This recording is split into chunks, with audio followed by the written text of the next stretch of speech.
নমস্কার, আবার একটি নতুন ভিডিওতে তোমাদের সকলকেই স্বাগত জানাচ্ছি। আজকের এই ভিডিওটি অত্যন্ত ইনফরমেটিভ ভিডিও।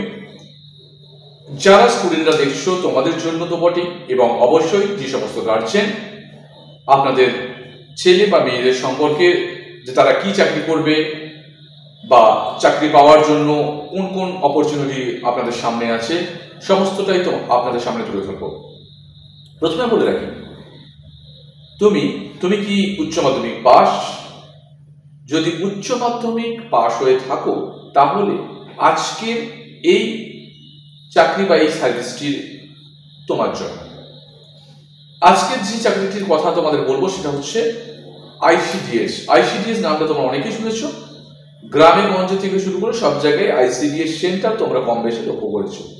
এই আইসিডিএস এ চাকরি করতে গেলে তোমাদের কি যোগ্যতা লাগছে বা কিভাবে তার পরীক্ষা হয়, এক্সাম প্যাটার্নটা কিরকম হয় এবং তার স্যালারি বা কতটা, সমস্ত ডিটেলস তোমাদের সামনে আমি তুলে ধরব। প্রথমে বলি, আইসিডিএস এই যে চাকরিটা, এটা কিন্তু গভর্নমেন্টের চাকরি, এবং এই আইসিডিএস এর চাকরি করার জন্য এখানে কোনো রকম ফার্স্ট ডিভিশন পেতে হবে বা লেটার মার্কস পেতে হবে সেরকম কোনো বিষয় এখানে কিন্তু নেই। আইসিডিএস এ বর্তমানে তুমি একজন আইসিডিএস এর শিক্ষিকা হবে বা আইসিডিএস এর কর্মী, অর্থাৎ যে হেল্পার আছে, যে হেল্পিং কাজ করেন, সেটার জন্য তোমাদের উচ্চ মাধ্যমিক পাস হলেই হলো। তাহলে শিক্ষাগত যোগ্যতা কি? উচ্চ মাধ্যমিক পাস, কোনো রকম ফার্স্ট ডিভিশন সেকেন্ড ডিভিশন ওরা কিছু বলা নেই। উচ্চ মাধ্যমিক পাস হলেই তুমি কিন্তু এই আইসিডিএস এর পরীক্ষায় বসতে পারবে। তোমার ন্যূনতম বয়স কত হতে হবে বা সর্বাধিক বয়স কত হতে হয় এই আইসিডিএস এ বসার জন্য? অনেকেই এই বিষয়টা ক্লিয়ার জানো না। 18 বছর বয়স থেকে স্টার্টিং হয় আইসিডিএস এ আবেদন তুমি করতে পারবে, যে আইসিডিএস এ পরীক্ষায় বসতে পারবে। বর্তমানে এখন 2024 কয়েকটা ডিস্ট্রিক্টে কিন্তু আইসিডিএস এ পরীক্ষার জন্য ফর্ম ফিল আপ শুরু হয়েছে। আপনার বাড়িতে যদি কোনো ক্যান্ডিডেট থাকে যার বয়স 18 বছর, উচ্চ মাধ্যমিক পাস, তারা কিন্তু আবেদন করতে পারবেন। মাত্র কয়েকটা জেলায় চালু হয়েছে এবং আমাদের ওয়েস্ট বেঙ্গলের সব জেলায় কিন্তু আইসিডিএস পরপর নিয়োগ হবে। অর্থাৎ উচ্চ মাধ্যমিক পাস যদি থেকে থাকে 18 বছর বয়স, অবশ্যই তারা কিন্তু আবেদন করবে। সর্বাধিক বয়স সীমা কত বলা হয়েছে? 18 থেকে 35 বছর আবেদন করা যাবে। তবে 35 বছরের উপরে কি আবেদন করা যাবে? না, যাবে। এসসি এসটি এনাদের ক্ষেত্রে বলা হয়েছে যে 5 বছর রিল্যাক্সেশন, অর্থাৎ 40 বছর পর্যন্ত আবেদন করছে, এবং জেনারেল ক্যাটাগরি মানে ওবিসিদের ক্ষেত্রে যেটা হয়েছে 3 বছর রিল্যাক্সেশন দেওয়া হয়েছে, অর্থাৎ 35 পরে আরো 3 বছর দেওয়া হচ্ছে। যেমন গভর্নমেন্টের নিয়ম থাকে সেইভাবে রিল্যাক্সেশন দিতে পারছে। অর্থাৎ এসসি এসটিরা কিন্তু অবশ্যই 40 বছর পর্যন্ত এতে আবেদন করতে পারবে। যোগ্যতা বলা উচ্চ মাধ্যমিক পাস। স্যালারি কেমন?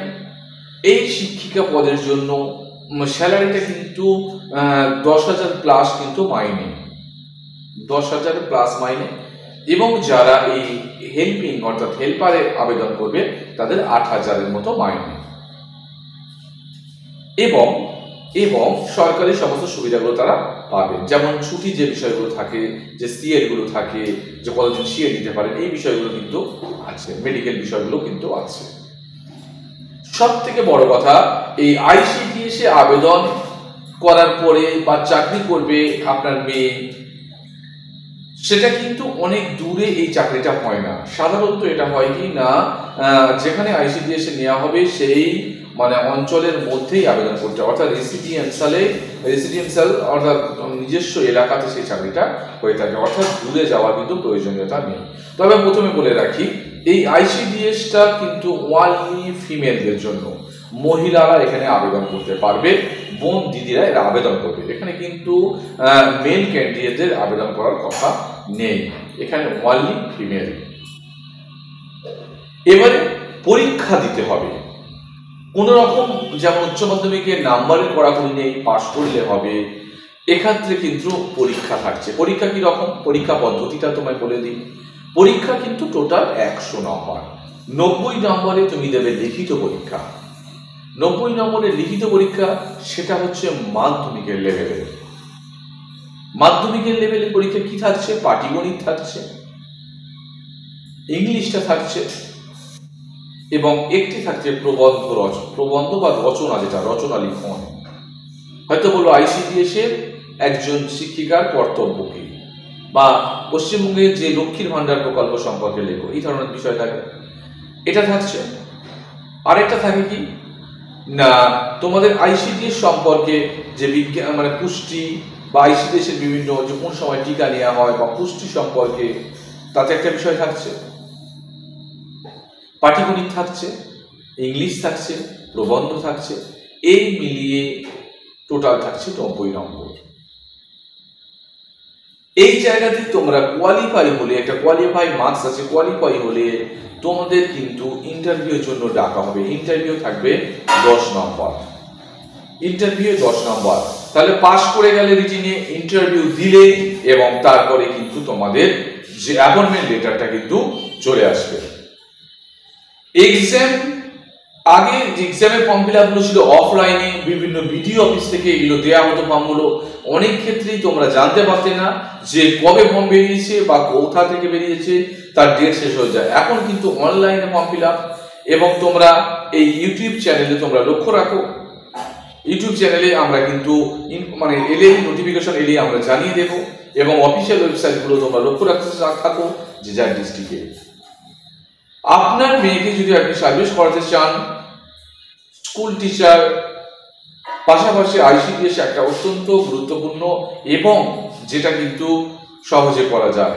যারা এই ICDS এর পরীক্ষায় আবেদন করবে ভাবছো, বা আমি উচ্চ মাধ্যমিক পাস আছি, তোমরা প্রিপারেশন নিতে থাকো, প্রিপারেশন নাও। বাজারে বিভিন্ন ধরনের বই আছে এবং অনলাইনেও তোমরা দেখতে পারবে, গুগল সার্চ করে দেখতে পারবে কেমন ধরনের প্রশ্ন প্রিভিয়াস ইয়ারে গুলো এসেছিল, সেই ধরনের প্রশ্ন তোমরা রেডি করতে থাকো। এবং তোমরা যখনই কোনো ফর্ম ফিল আপ কিছুদিনের মধ্যে আবার নতুন ডিস্ট্রিক্টে হবে, সেই ডিস্ট্রিক্টে যদি তুমি বসবাস করো, তুমি কিন্তু ফর্মটা ফিল আপ করো, এবং সামনেই কিন্তু এক্সাম আছে। এই ICDS এই পরীক্ষার সম্পূর্ণ ডিটেলসে তোমাদের আমি বললাম। যারা যারা উচ্চ মাধ্যমিক পাস আছে তারা কিন্তু এই ICDS এর বিষয়টা তোমরা দেখতে পারো। এটা অত্যন্ত গুরুত্বপূর্ণ একটি চাকরির পরীক্ষা, এবং এখানে শুধুমাত্র অনলি কিন্তু ফিমেল, যেটা কিন্তু তোমাদের ক্ষেত্রে বেশ কিছুটা সুবিধা হবে। এই সম্পর্কিত কোনো রকম জিজ্ঞাসা থাকলে, আরো কিছু জানার থাকলে, ইনফরমেশন অবশ্যই তোমরা কমেন্ট সেকশনে জানাও, আমি তোমাদের সেটা বলার চেষ্টা করব। ভালো থাকো, দেখা হচ্ছে আবার কোনো ইনফরমেটিভ ভিডিওতে।